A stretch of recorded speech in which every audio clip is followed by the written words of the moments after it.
Mr. Aaron McDonald. Welcome to the podcast. How are you doing, my friend? Yeah, I'm good, man. Stoked to be here. Thanks for having me on. Dude, So you I'm got some stoked to have you. drums stacked up in the Yes. background there. Yes. I'm a, What do I'm you a, know about I'm a, drums? I'm a Okay. drummer. Okay. Well, how long have you been playing for? Um, I think I started when I was maybe 10, somewhere around that age, in a Highland pipe band. Oh my God. Wait, So what's the yeah, Highland Pipe Band? Give me a little intro like on that. in Scotland where they have the bagpipes, and then the drummers Oh. playing the kettles and the snares. Uh-huh.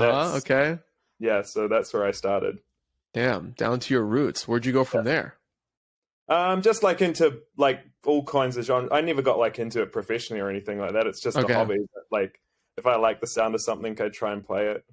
All right. What are your favorite bands actually that you're listening to right now? Oh, right now, like I guess my favorite's like old school. I'm Okay. not into like anything particularly modern, except for probably in the EDM side of things. But like old school hip hop, I'm into. I like Nirvana and I like Metallica. I like Bush. Like I like those older school. My age when I was growing up and having fun and raging. Okay. All right. Yeah, Well, I think I got started on Nirvana as well. I got started playing, um, damn, Led Zeppelin, like all the classic yeah, rock, yeah, Heart, all those people. yeah. So I feel like I know a thing or two, but that's not why we're here today. Even though I think it's a good segue into why we're here today. Very relevant actually to what you're sort of doing in crypto and Web3. But I think before we get into that, Aaron, who are you? Give us a quick intro. More specifically, I'm curious to know about your history and then how you sort of transitioned into Web3. Yeah, man. So I've been in tech for 20 something years now. I started um literally at the ground level, like digging trenches and laying cables under buildings and stuff like that, and kind of made my way up in the engineering side of telecommunications and IT. From that, eventually, as a senior um, network engineer on the voice over IP and mobile and radio network side of things, and then from there went into like product development, product management, marketing, and business, the kind of more business exec roles, and then out into corporate venture.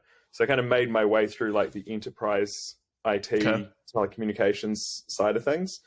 And in each one of those roles, kind of just learning a little bit more about like how a business runs, I guess. And then eventually stepped out into startup world. I got into Web3 pretty soon after that. And I'd been following Bitcoin for a while. It was kind of interesting. But what really got me was when Ethereum came along with smart contracts and you could build these Mm, interesting applications that were built on community owned infrastructure. And that was like a really appealing idea to me. I didn't get like full time into it until 2016. And I started a venture studio then and called Centrality. And what kind of pushed me to go full time in Web3 was meeting with a friend of mine, Dr. Luca Muller, who owns a law firm up in Zurich called MME.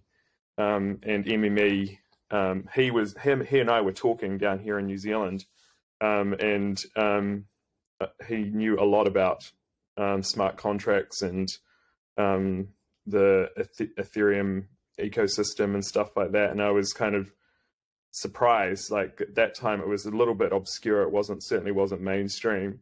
And I asked him like, "How the fuck do you know so much about this like obscure technology?" As a lawyer up in Switzerland, and he was like, well, we helped like the Ethereum Foundation come up with their legal structure, and so he like knew everyone at the time that was kind of those the original who's layer who. ones. yeah, who's who. And so I spent quite a bit of time up there meeting people and, going through like what was going on in the scene, and that got me really encouraged to kind of go full time into it. So I did. Wait, so we have very similar actually intro stories. I guess the underpinning theme is Zug, Crypto Valley. When I was studying in college, I told my advisor that I want to do my last semester abroad in Switzerland because of all the activity that was happening in Zug. So I tried finding an internship or some type of work out there. Oh, wow. So I lived there for like 5.5 months, and I couldn't get work because I couldn't get a visa as a US expat, which sucks. But I ended up moving to Austria and was living in Vienna, was working with like a couple of blockchain OT startups. So I'm curious because I got started, like my segue was around 2017, okay? Yeah. But every year in crypto is like it's like a decade. I'm curious, what was crypto like around 2016, 2015? Because around that time Ethereum sort of came out. I feel like when that launched, all this new energy maybe could have like spurred and sort of maybe influenced your way as well. Yeah, definitely. Like when Ethereum came out, there was like, I think, a lot broader activity because you brought in a new class of developer, that kind of on that application side, because Bitcoin applications at the time were pretty naff. I mean, probably still pretty naff. But the developer ecosystem that was building out around Ethereum, and I think even then back then, like it was starting to kind of get a little bit more into mainstream tech, like kind of understanding and language, like Consensus and Joe Lubin were doing quite a bit of work to like form the Enterprise Alliance and stuff like that. So it's becoming like more vernacular back then.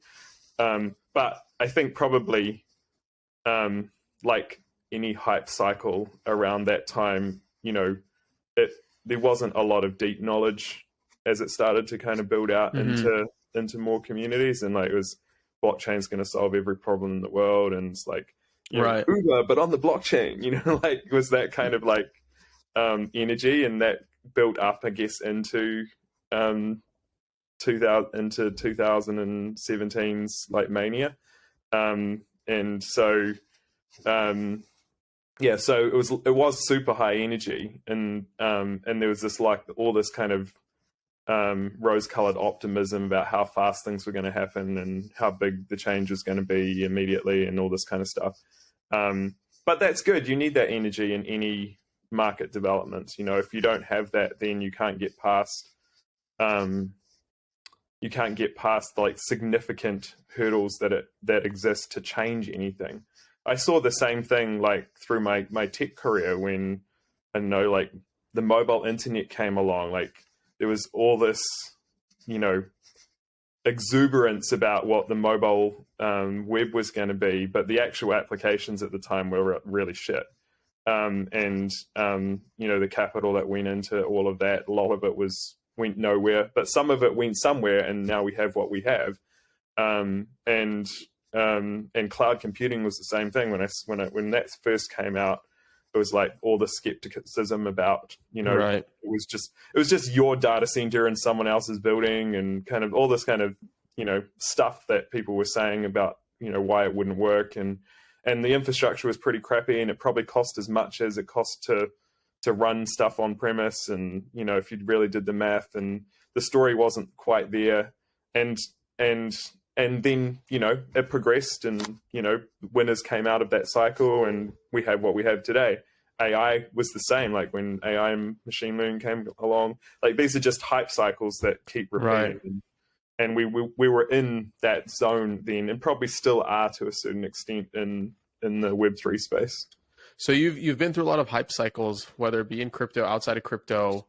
How would you sort of compare your experience in other industries and seeing how cycles evolve to where we are today in Web3? Really, really interesting and different, because in all of those cycles, you had the same things happening, but the money or the capital associated with those activities was very tightly held amongst, VCs and these kind of layers that exist between consumers and technology, right?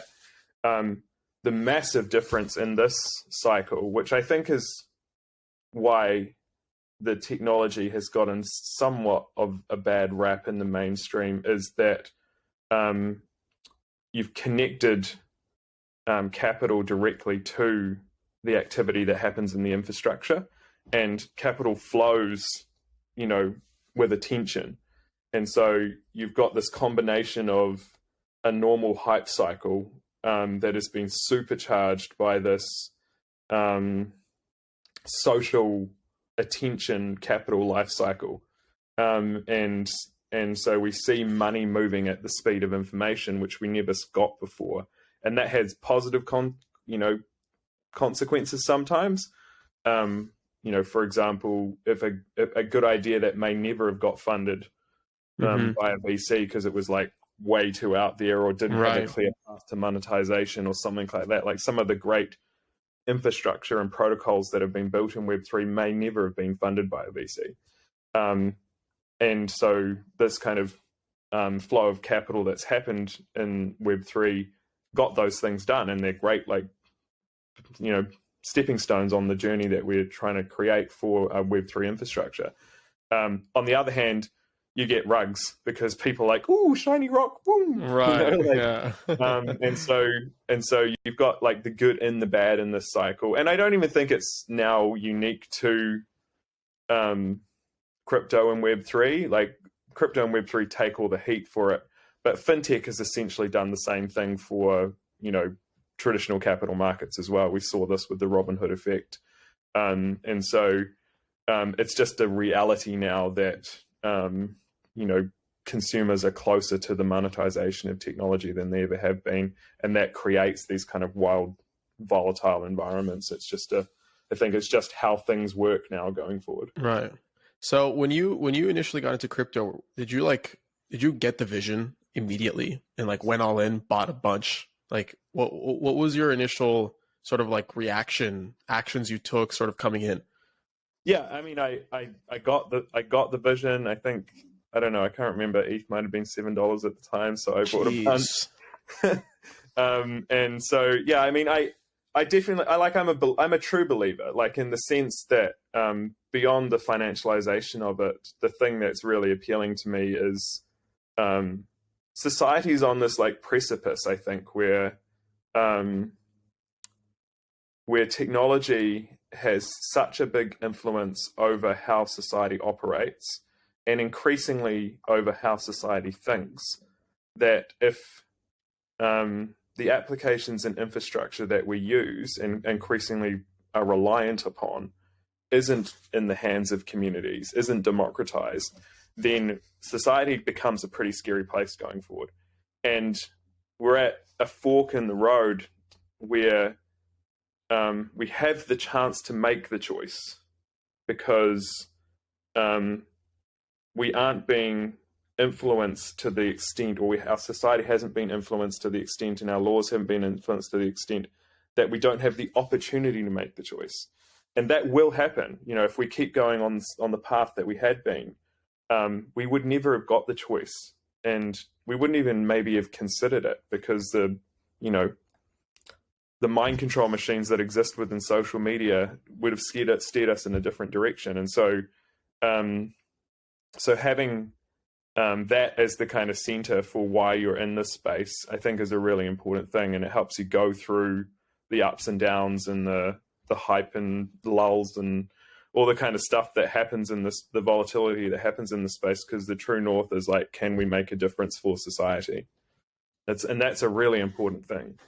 So let's talk about that. Making a true difference for society, keeping in mind that these mind games that social media currently has, right? And I feel like it's only going to get even more digital. One thing I know you're very vocal about and you love is the metaverse and the interoperability of the metaverse, right? Yeah. Are we falling deeper, or are we falling deeper into, those mind games that you sort of brought up? Or how do we build a metaverse that's like more kind of like pushing through net positive, emotions, net positive reactions, connections, etc.? Yeah, I mean, but just on that last point, if you want to kind of listen to someone talk about what I just talked about, there's a YouTube by Maria Risa, which explains this in a more eloquent way than I did, and kind of paints a picture of, you know, the facts of survival of democracy itself. And so I recommended watching that YouTube. It's a Nobel Prize lecture, and goes I'll into include some it. of the concepts. Yeah, I'll include it in the show notes. Interesting. Yeah. So the metaverse. I think it's probably helpful to explain what I think the metaverse is first.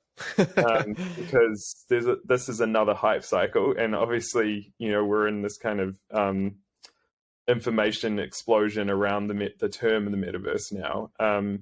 And so my view is the metaverse is made up of a few things. Firstly, the metaverse exists. It's not something that's coming. It's something that's already here. And the metaverse is the consolidation of user experience silos into a more immersive user experience. That's kind of the first tenet of it. And what I mean by that, so in our kind of digital lifestyle, and even not just digital, just kind of our social and economic footprint, we have these silos traditionally, like gaming or communications or commerce or media or finance. And they exist in these very separate bubbles. You kind of went to do this thing here, and then you went to do that thing there, and you went to do that thing there. And over time, as the internet's been evolving, we've been consolidating those bubbles. And so we had media, which was this thing, TV shows and you know, broadcasting and all that kind of stuff. And we had communications, telecommunications, where I worked in. They were very distinct worlds, you know, and they existed entirely independently of each other. You know, even separate infrastructure at one point. They didn't, you know, the broadcast networks had their own networks, which they ran content over. And so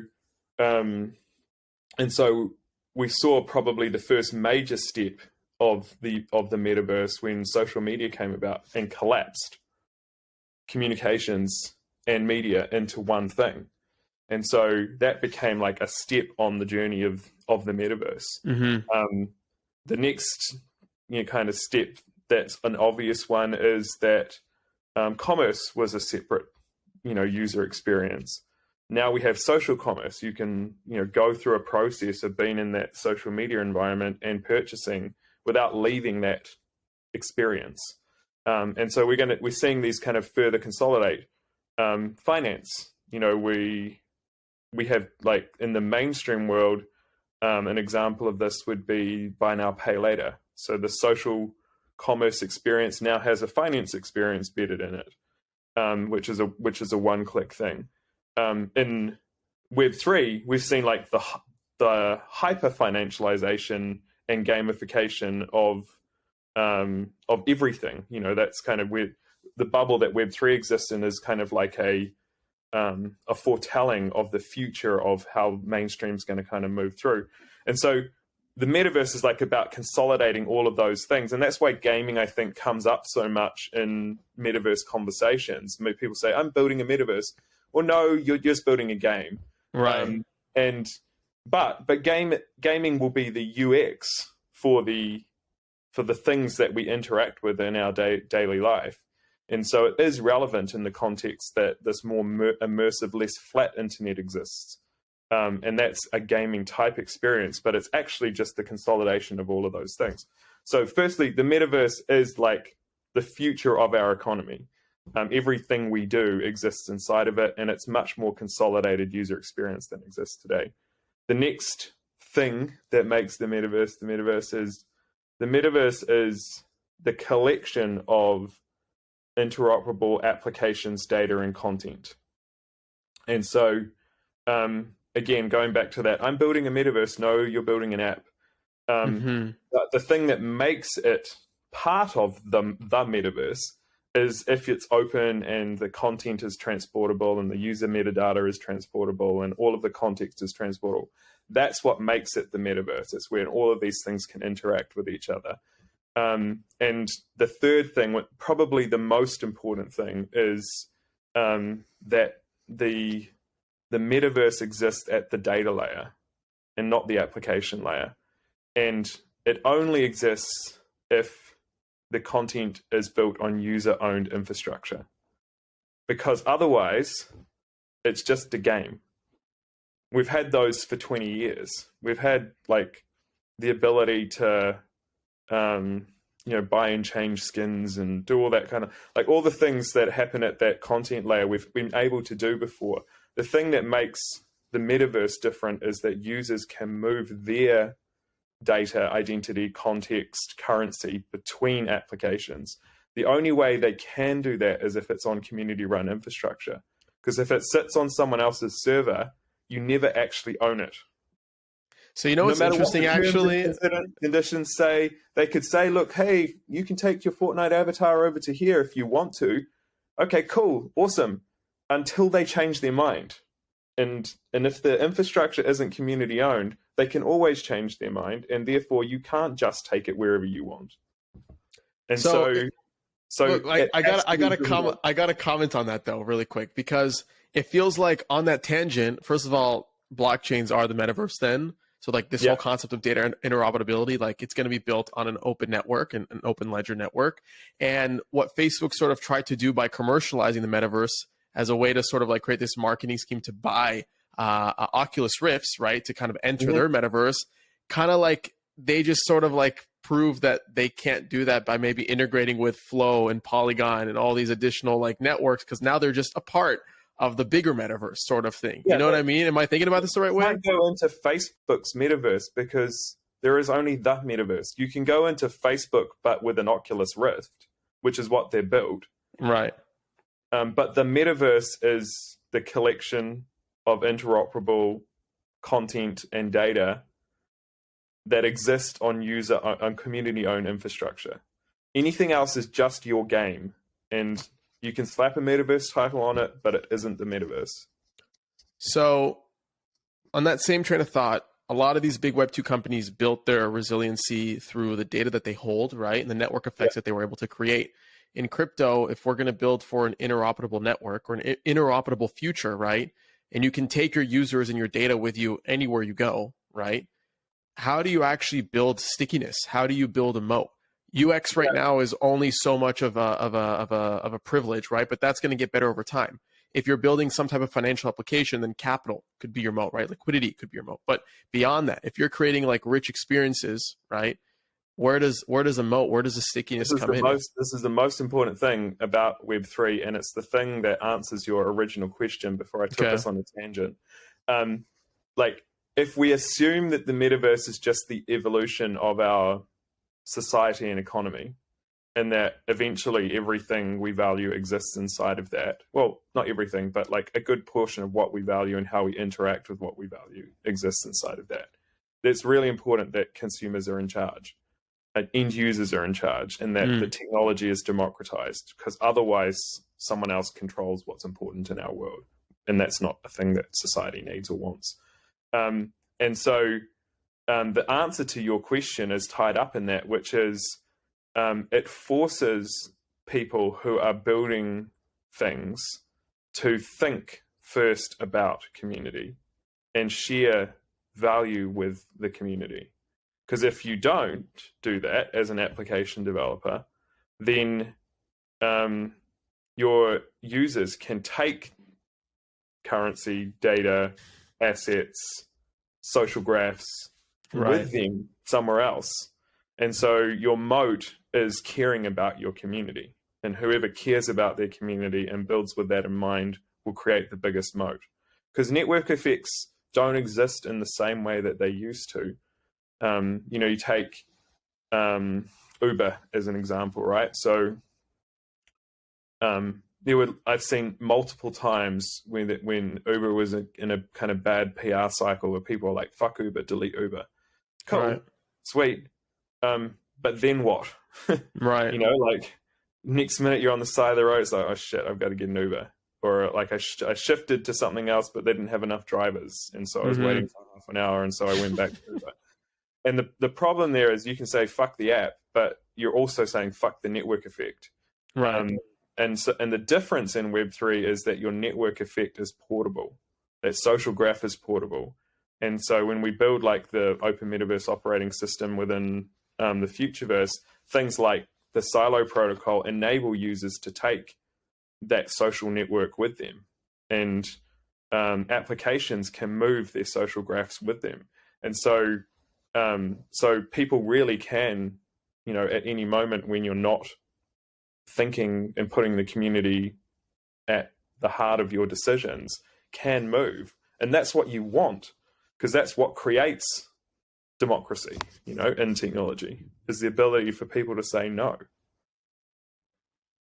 I think another interesting thing that you posted online is on that same tangent is this meme, the you versus the guy she tells you not to worry about. And on the left, it shows Mark Zuckerberg's metaverse, and on the right, it shows basically Web3, right? Like all the avatars in Web3. I think this is like a perfect depiction of what we just sort of discussed, and it sums it up into one image. Is there anything else to add on this topic?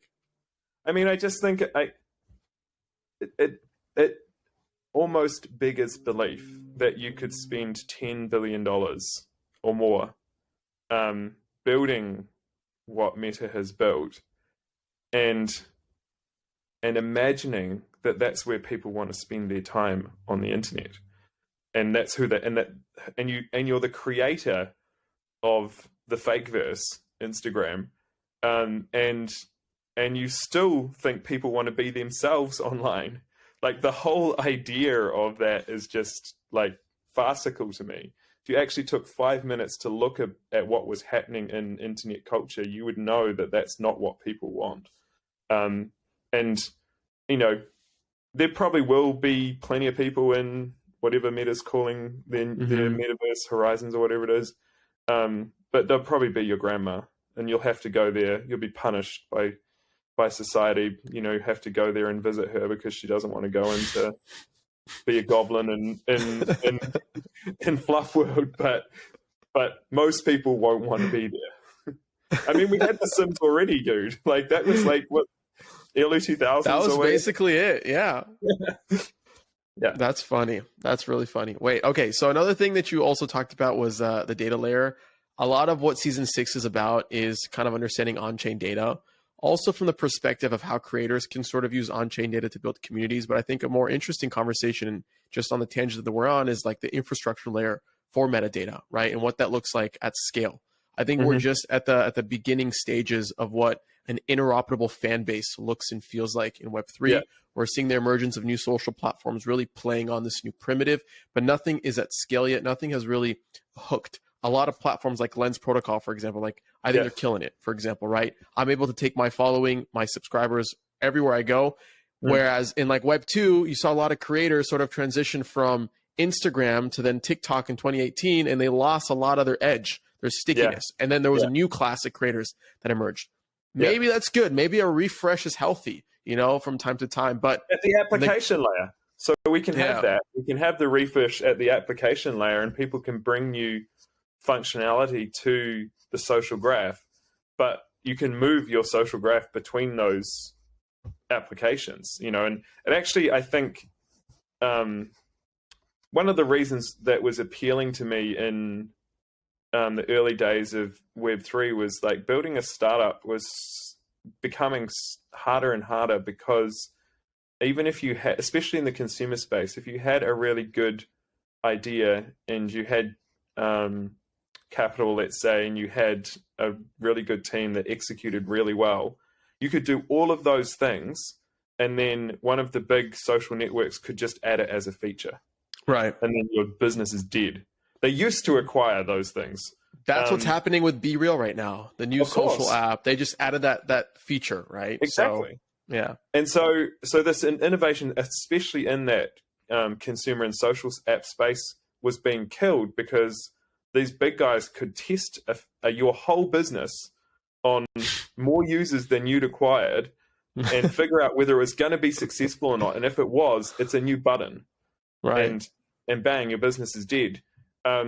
Whereas if the social graph is portable, then those innovators who come up with these new things have a better chance, because the network effect can move at the speed of that feature becoming relevant, and give them a chance at winning. It's good for competition. Competition's good for consumers. So on that thought then, okay, can you talk more about what ownership really means in Web3 then? So there's the element of being able to co-own a network via the tokens that you hold, right? And have a on-chain say, right, in terms of like how the network progresses. But I think that's just like some networks, of course, some networks. Others are just proof of work, no. So Bitcoin and ETH at the moment, although ETH's close to switching. And in Ripple's network, no. Any network where well, I guess by network I meant like the miners or applications. validators. Yeah. Okay. Yeah. I guess I meant more on like the applications that are built on the network, right? Sure. So through the governance tokens, for example. But that's a better example, right? Like you can't even really do that right now, and have a say over the network itself, right? That everything's built upon. Which is a whole nother conversation. But in Web3, when you think about ownership, okay, I still think it's a very fuzzy term. And for my audience, the creator audience, right, the people, the musicians, the artists, the PFP creators, etc., understanding what ownership means and why you're building in Web3, right? I think that's the secret unlock, in my opinion. Yeah. Having access to a level of data to understand who your users are that you otherwise maybe wouldn't have been able to have in Web2 is like the gold over here. As a project founder yourself, how do you think about on-chain data in the context of owning your audience, and what does that really mean to you as an entrepreneur in the space? Yeah, I don't even think so. That's a very Web 2 way of looking at things. And audience is probably the right word to use in that context. So in Web 2, you had audiences, and they called them communities, but they weren't. They were audiences. And you had ownership of your audience through these, through the data that exists on gated infrastructure. You tracked them, and that was your goal. And in Web3, to be successful as an entrepreneur, you actually have to think about what community means.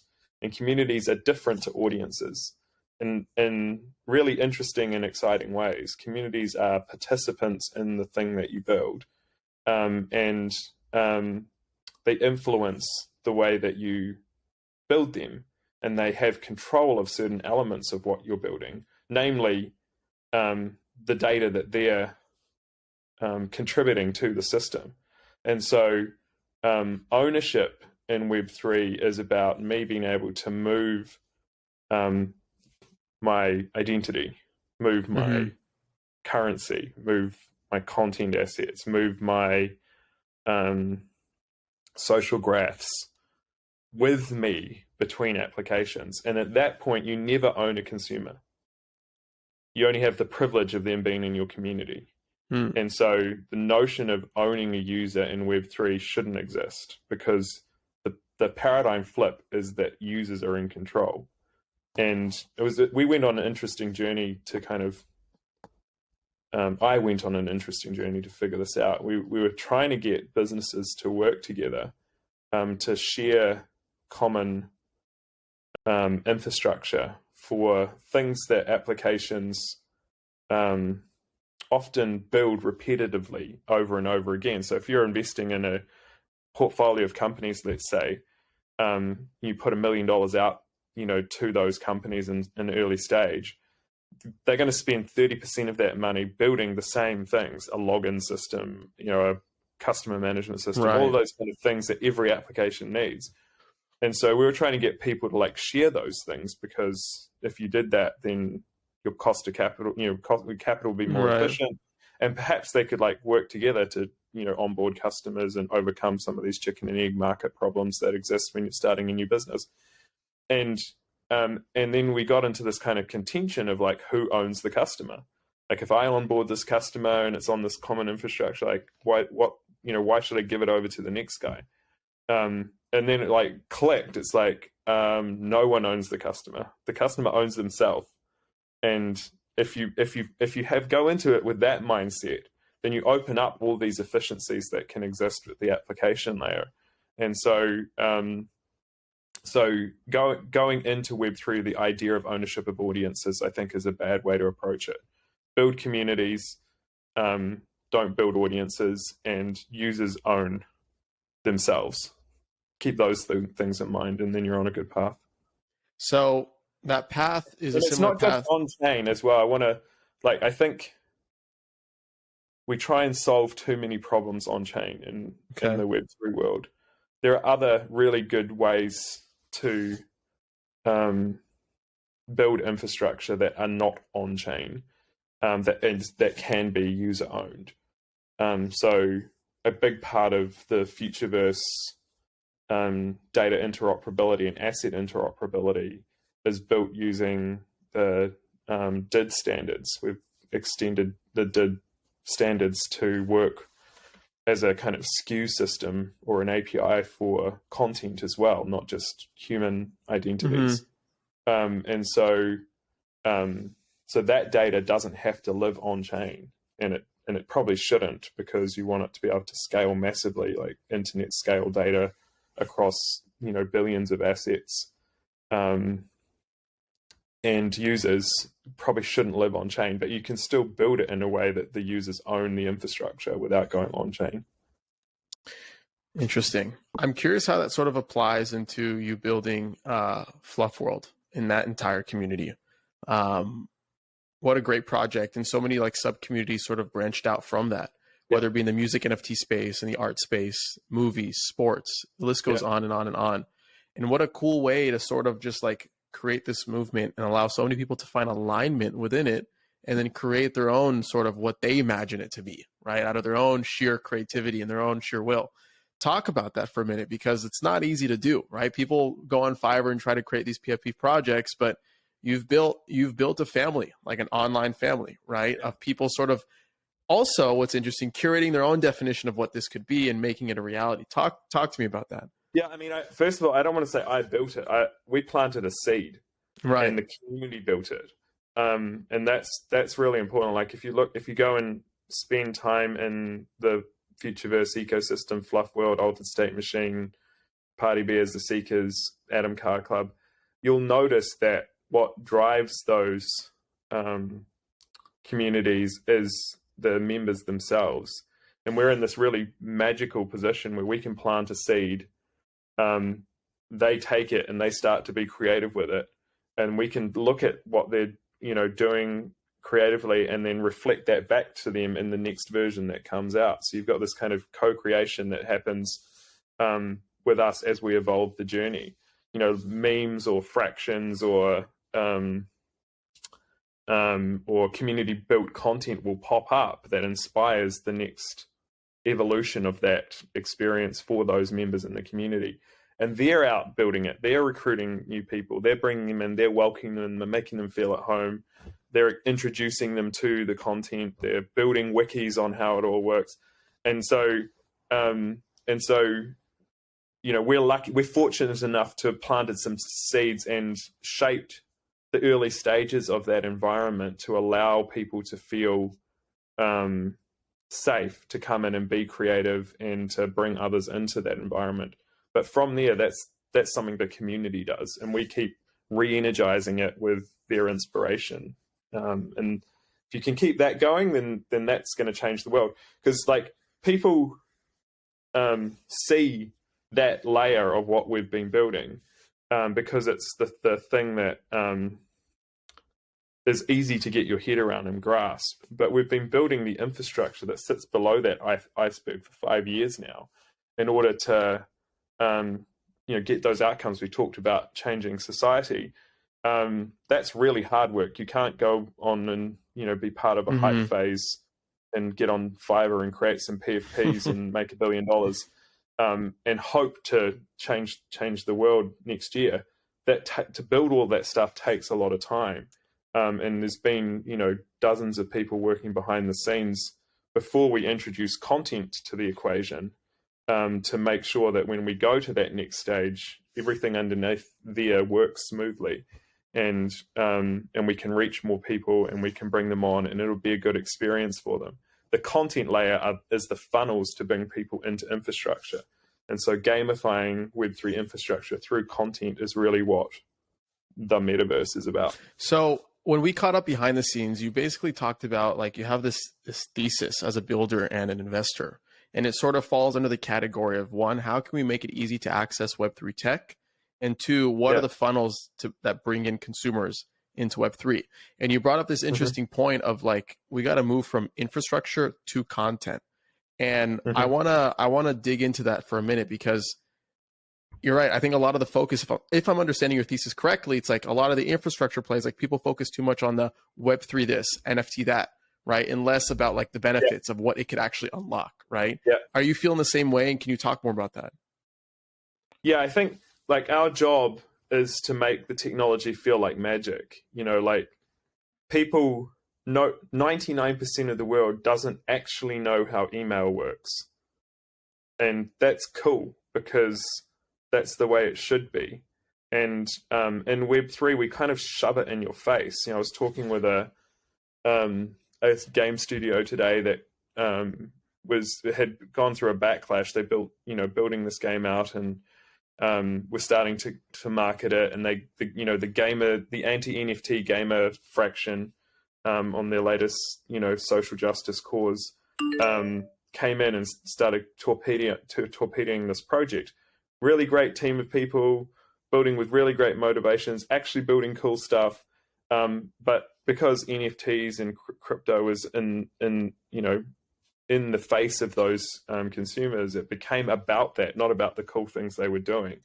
And we get like super zealous about infrastructure in a way that I think's unhealthy for mass adoption.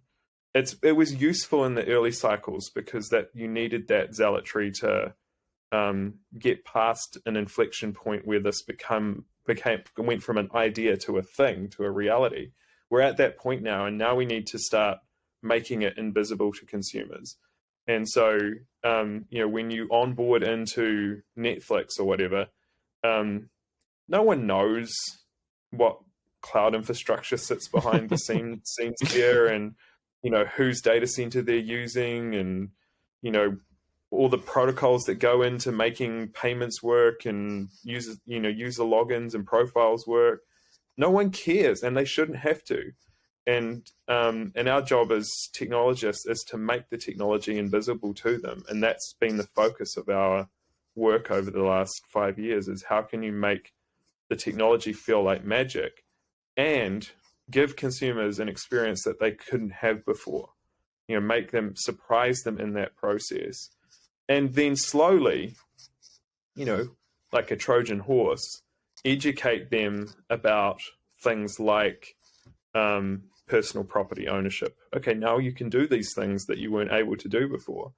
And that means that you can try these new experiences, or you can have more control over, your information online and those kinds of things.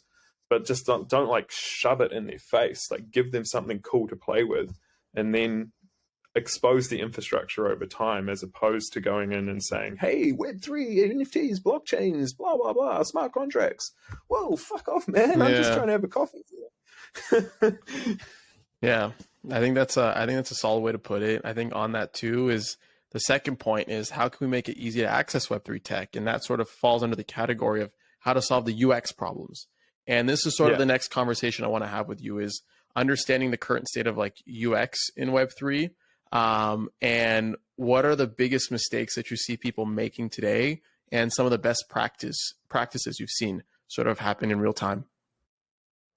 Yeah, I think like the personification of this, I think, was when GameStop launched their NFT marketplace, and they kind of set out this, buy an NFT in 8 easy steps. And I couldn't tell if it was ironic or not, because we've had one click out for like 20 years with Amazon. So the idea that that's what it takes to onboard a consumer is just and 8 easy steps. Cool. let me book a day out in my diary to go do that. So I think that's the biggest thing, is we need to make those initial onboarding funnels simple. And feel like, signing up to signing up to Amazon or whatever.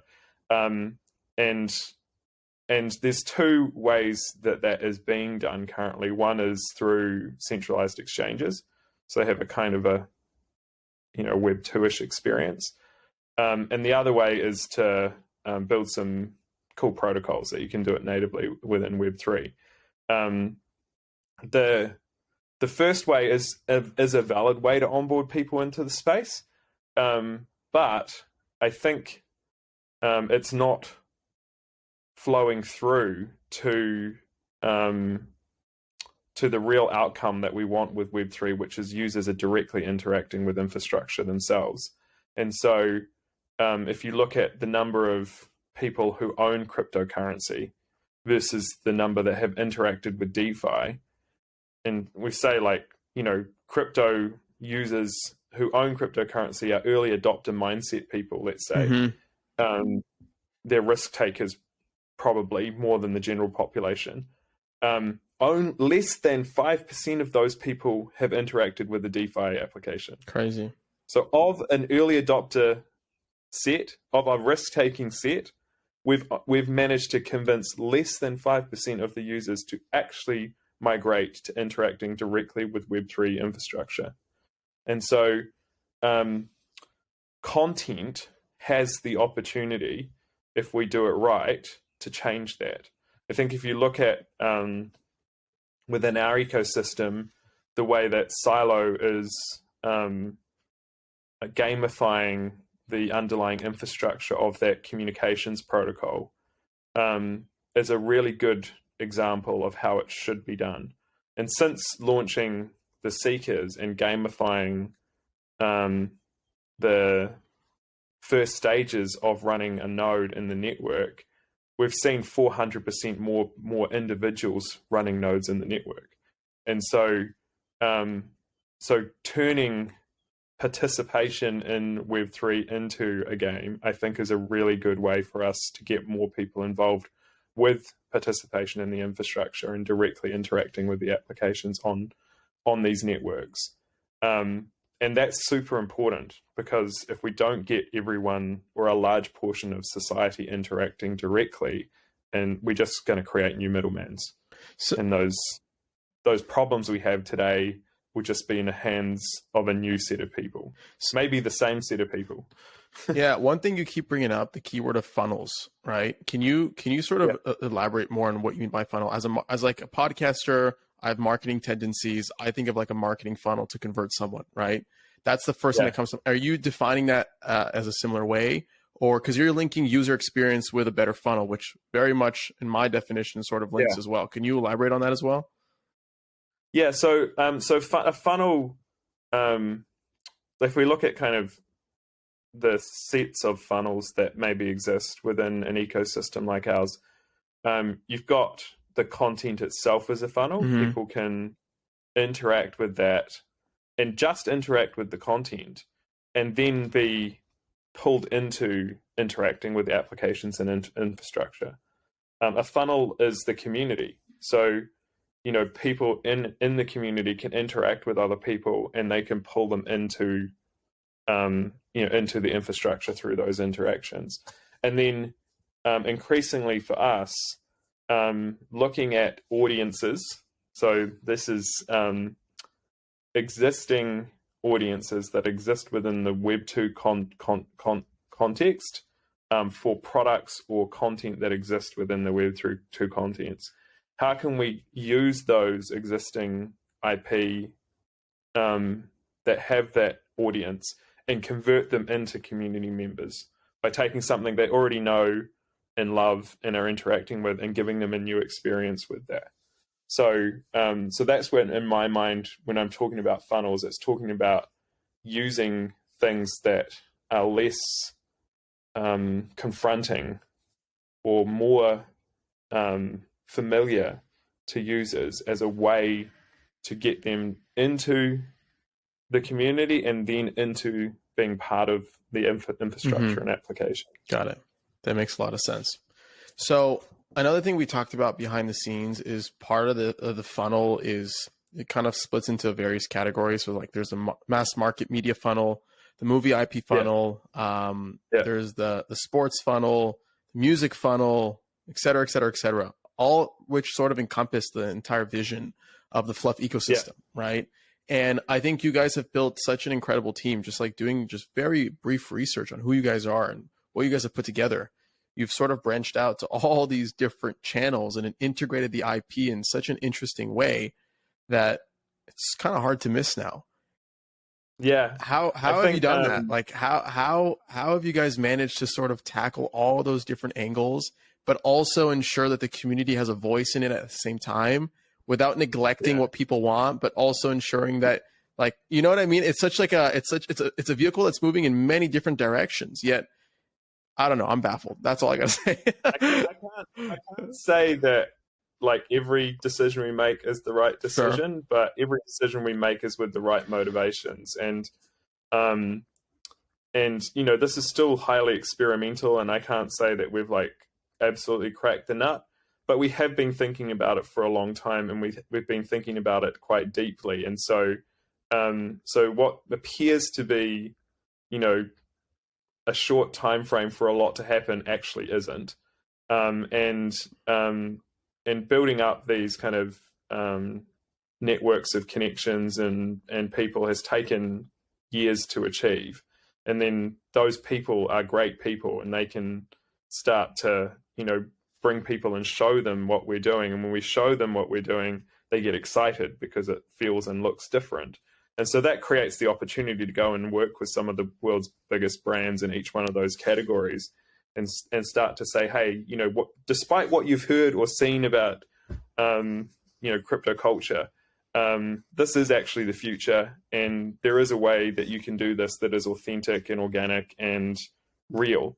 And when you have that conversation and show that to these people, they start to be believers, and then you can bring them on the journey with you, and take stuff they've been working on for a long time and give it a new edge, and give the ability for consumers to interact with that content in a different way.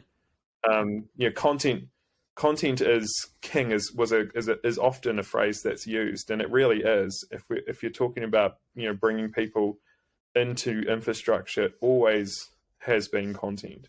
You think about you know, those different hype cycles along the way.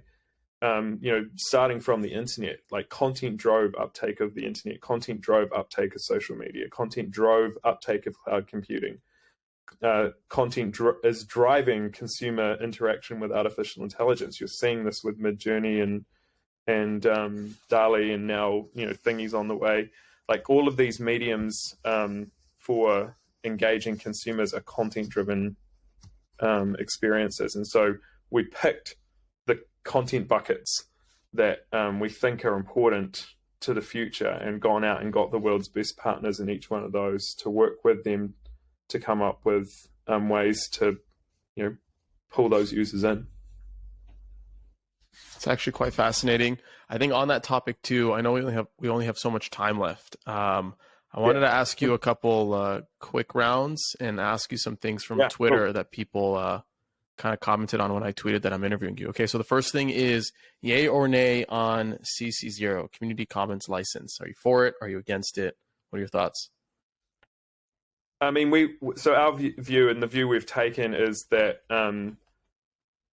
for any content that we produce that's our first party content, if you own the NFT, you own the content, and you can go and use that and monetize it. The only caveats we put on that is don't be a Nazi, don't be a pedo, basically. Right. And as long as you're not doing those things, have at it. And it's another piece of the magic of Web3 and the metaverse, because ownership, and we talked about this right at the beginning, ownership is the thing that defines the metaverse as being different from what we've had in Web2. So without it, then you can't create the open metaverse effect that we want. And also, as a creator, the thing that drives these collections forward is the community's activity. And they wouldn't be invested in doing that if they didn't own it themselves. Angel Baby would never have existed if Hume couldn't own Angel Baby. And so if you don't take that approach, I don't think you can be calling yourself part of this movement. Mm-hmm. You have to give users control of content so that they can go and create the community around it. In the olden days, in order to be successful in content and IP, you had to be a monopoly, because it's difficult to wrangle contracts and collect money and do all the things that are necessary to make it worthwhile investing in building that content in the first place. And so you then tend to only contract with a small number of parties, and that constrains, contracts the industry into a small number of people who control it. Smart contracts open the door for you to put content out there for others to take and build on top of it. And that monetization process that happens in the background keeps feeding your ability to make more content without having to be a monopoly. And so we can scale down the types of people that can participate in the content economy and make it worthwhile because of ownership, because community wouldn't be involved in it if they didn't own it. So I remember when, what's the project? Moonbirds sort of announced that they're going the CCO model. There's a lot of backlash around that. Can you share the critics' point of view and why so many are not in favor of the CCO model?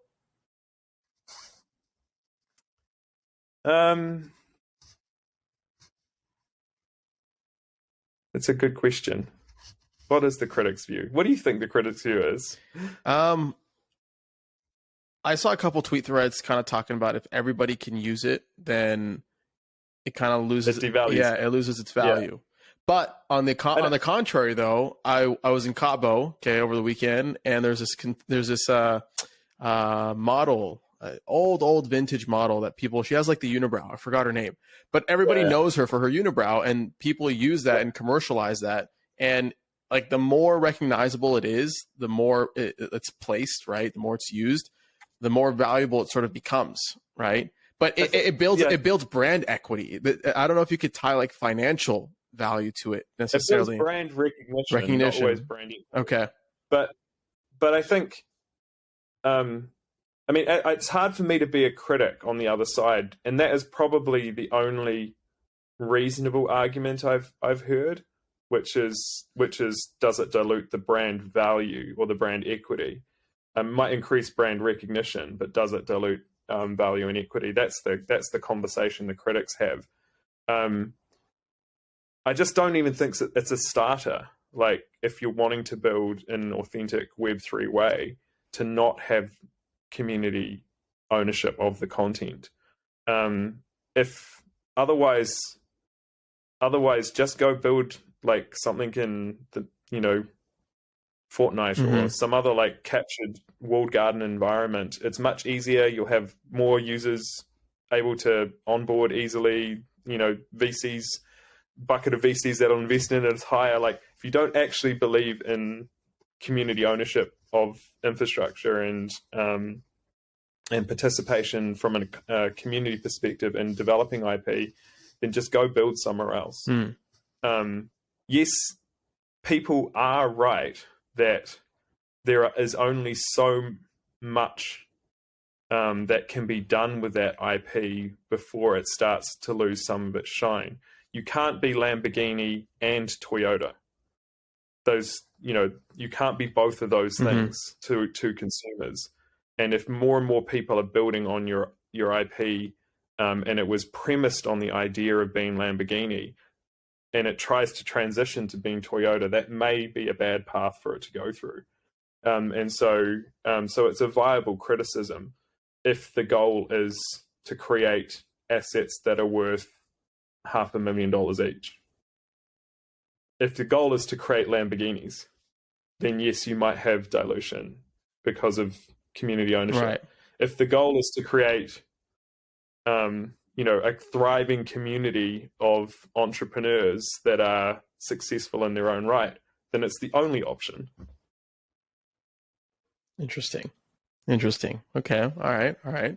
All right. Next question. Okay. This one comes from trying to find it. All right. This one comes from Max Poker 247. He's like, ask him about the size and technical capability of the teams working on the Futureverse. Yeah, I mean, there's at least 200 people working on this, and